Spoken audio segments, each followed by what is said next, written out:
Everyone. Welcome to Pharma class in easy language. Myself Amit Kumar and I have complete my BTech in Mechanical Engineering. अब आप लोग सोच रहे होंगे कि आप फार्मास्यूटिकल के हैं और इसमें मैकेनिकल इंजीनियरिंग के क्या काम। तो एक्चुअली आपकी जो सब्जेक्ट है pharmaceutical engineering for B pharma third semester student, तो हमारे यहाँ एक सब्जेक्ट आता है फ्लड ऑफ मैकेनिक्स, जिससे मैंने देखा कि सारी चीज़ें लगभग मिलती जुलती हैं। कौन कौन से ऑपरेटर्स होते हैं, उनका क्या क्या यूज़ होता है, इसको हम कैसे यूज़ कर सकते हैं, तो यही सारी चीज़ें आप लोगों के सिलेबस में भी हैं। इसलिए I am here to help you और हम कोशिश करेंगे कि इसको जितना इजी से इजी हो सके उसी वे में एक्सप्लेन करने की। और बस आपसे एक रिक्वेस्ट है कि कोशिश करना कि जो भी चीज़ें हैं उसको प्रैक्टिकल लाइफ से जोड़ कर देखें, क्योंकि इसमें आप आगे आप पढ़ेंगे कि वही चीज़ें हैं जो हम अपने एक तरह से डेली घर यूज़ में करते हैं या हमारे डेली लाइफ में वो चीज़ें होती हैं। तो कोशिश करना कि इसमें आप उस चीज़ को कनेक्ट करते हुए चलें, जिससे क्या होगा कि आपको इजी पड़ेगा। तो हम फिर शुरुआत करते हैं आज की। तो आज पहला लेक्चर आपका यूनिट फर्स्ट का पहला टॉपिक है आपका फ्लो ऑफ फ्लड।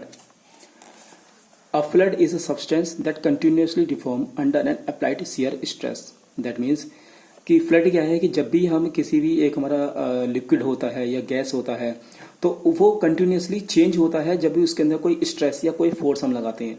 जैसे कि आपने देखा होगा कि अगर किसी आप पानी की कोई बोतल है और उसको अगर पानी को अगर आप ऊपर से प्रेस करो तो वो कंप्रेस होता है। यानी कि ये है कि उसकी एक प्रॉपर्टी है कि वो जब भी उसमें कोई ना कोई एक स्ट्रेस या कोई फोर्स लगेगा वो अपने आप को डिफॉर्म करेगा, अपनी शेप और साइज चेंज करेगा। ये फ्लड की प्रॉपर्टी होती है और इसको हम फ्लड फ्लो भी बोलते हैं।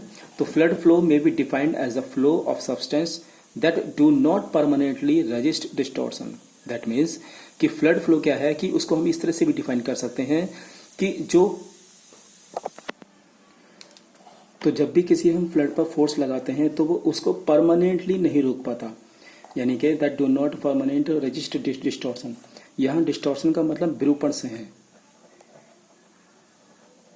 मतलब जो भी हमारी शेप और साइज चेंज होती है उसको विरूपण बोलते हैं। तो इसमें क्या है कि जब भी हम किसी फ्लड पर कोई भी एक फोर्स लगता है तो उसमें वो एक परमानेंट उसको डिस्टॉर्शन नहीं होने देता, परमानेंट तरीके से उसकी विकृति नहीं होने देता।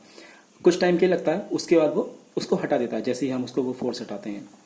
Flood denotes the phase of matter like gas, liquid and plasma.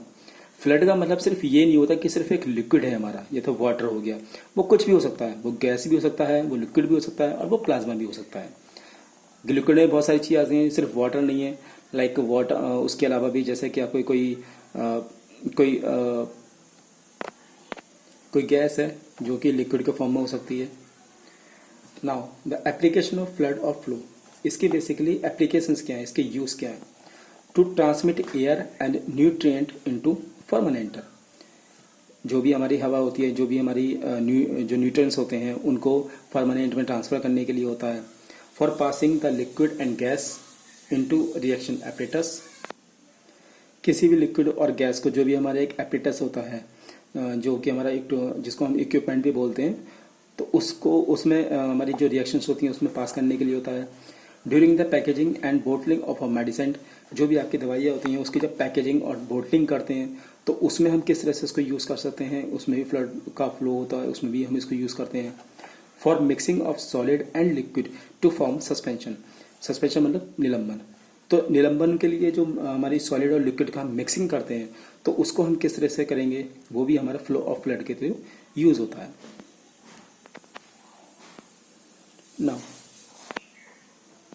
Now the type of flood flow. Type of flood, कितने प्रकार के फ्लड ऑफ फ्लो होते हैं। तो बेसिकली अगर देखा जाए तो दो टाइप के होते हैं। पहला होता है फ्लड स्टैटिक्स, दूसरा होता है फ्लड डायनेमिक्स। स्टैटिक्स का मतलब है कि बिल्कुल रेस्ट कंडीशन, और डायनेमिक्स का कंडीशन है कि जब एक कोई भी चीज़ मोशन में होती है। तो यहाँ लिखा भी है कि flood at rest, when the flood at rest, जब भी कोई भी फ्लड एक रेस्ट कंडीशन में होगा, इक्विलिब्रियम कंडीशन में होगा, जैसे कि किसी जार के अंदर, किसी बोतल के अंदर, तो वहाँ पे वो पानी बिल्कुल रुका हुआ है, वो मूव नहीं कर रहा है, तो उसको बोलेंगे फ्लड स्टैटिक्स। ठीक है। वहीं दूसरी ओर जब भी कोई पानी फ्लो कर रहा है, मोशन में है, जैसे कि किसी पाइप के अंदर देखा होगा आपने कि जब पानी पाइप से निकलता है तो मोशन में होता है, तो उसी को हम फ्लड डायनेमिक्स कहते हैं, वो उसके अंदर डायनेमिक्स के अंदर आता है। फ्लड स्टैटिक्स में क्या है कि the variation of pressure at different layer pressure difference between layer of liquid, यानी कि जब भी हमारी जैसे सपोज बोतल में कोई पानी है तो वो सिर्फ एक लेयर के रूप में होता है, उसमें जो भी वाटर होता है वो एक इस फॉर्म में होता है कि अगर ये हमारा कोई बोतल है तो ये लेयर्स बनी होती है इसमें बहुत सारी, तो इसमें जो भी लेयर्स होती है इन लेयर्स के जो बीच में होता है तो उसमें भी अलग अलग इसके प्रेशर में डिफरेंस होता है, क्योंकि लिक्विड जो है वो आपका स्टैटिक कंडीशन में रुका हुआ है, तो अगर जो पहली लेयर होगी उस पर प्रेशर कम होगा, दूसरी होगी उस पर ज़्यादा होगा, तीसरी होगी उस पर ज़्यादा होगा, तो जो भी हमारा वाटर वो एक लेयर की फॉर्म में होता है और उनके जो लेयर में डिफरेंस होता है उसमें के अंदर भी प्रेशर डिफरेंस होता है, वो हमारा फ्लड स्टैटिक्स में आता है।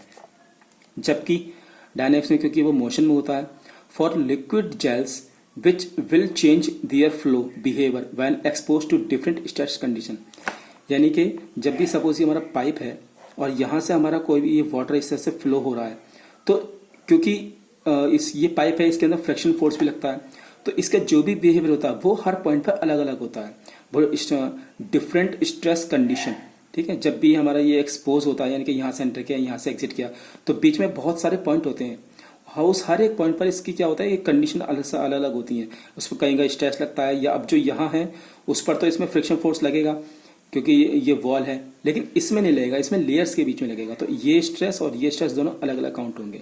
इसलिए क्या होगा कि जो इनकी डिफरेंट जो जब ये एक्सपोज होते हैं टू द एटमॉस्फेयर और टू द अदर थिंग, तो इसकी जो स्ट्रेस कंडीशंस होती हैं वो भी अलग अलग होती हैं। तो आज के लिए हम क्योंकि एक छोटा सा डेमो क्लास था तो आज के लिए हम यही इसको एंड करते हैं, और अगर ये लेक्चर अच्छा लगा हो या किसी भी तरह कोई क्वेरी कमेंट्स या सजेशंस आप लोगों का हो तो प्लीज़ मोस्ट इनवाइटेड, आप कमेंट बॉक्स में ज़रूर अपना कमेंट करें और हमारे चैनल को लाइक करें, शेयर करें और सब्सक्राइब करें। Thank you so much.